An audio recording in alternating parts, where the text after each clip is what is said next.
Hello అండి. ఇదేమనుకుంటున్నారు, chicken అనుకుంటున్నారు కదా! అస్సలు కానే కాదండి. ఇది వెజ్ చికెన్ రెసిపీ అనమాట.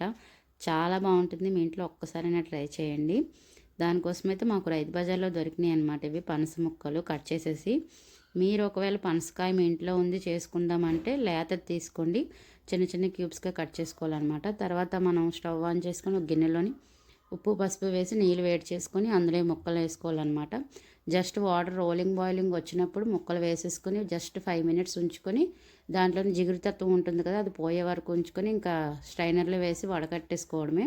మరీ ఎక్కువ ఉడికించేసుకోకూడదు.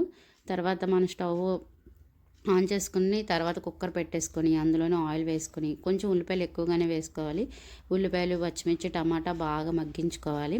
తర్వాత ఇందులోకి రుచికి సరిపడా ఉప్పు, ఒక 1 స్పూన్ వరకు అల్లం వెల్లుల్లి పేస్ట్, ఒక 1.5 స్పూన్ వరకు కారం వేసుకోవాలి. ఇవన్నీ బాగా ఫ్రై అయినాక ఇందులోకి మనం స్ట్రైనర్లో వేసుకున్నాం కదా పనస ముక్కలు, అవి కూడా వేసేసుకొని కొంచెం బాగా కారం పట్టేటట్టు వేపుకోవాలి. తర్వాత ఇందులోకి 1/2 స్పూన్ ధనియాల పొడి, 1/2 స్పూన్ గరం మసాలా వేసుకోవాలి. మీరు మసాలా ఎక్కువగా తింటాము అనుకుంటే మనం చికెన్లో వేసుకుంటాం కదా హోల్ గరం మసాలా, అలా కూడా వేసుకోవచ్చు. మేమైతే మసాలా ఎక్కువ తినాం, అందుకని నేను ఎక్కువ వేయలేదు. తర్వాత ఇందులోకి మా టీ గ్లాస్ అంత వాటర్ పోసేసి కుక్కర్ పెట్టేసుకోవడమే. జస్ట్ 1 విజిల్ వస్తే కరెక్ట్గా ఉడుకుతుంది అనమాట. మరీ ఎక్కువ విజిల్ పెట్టేయకూడదు.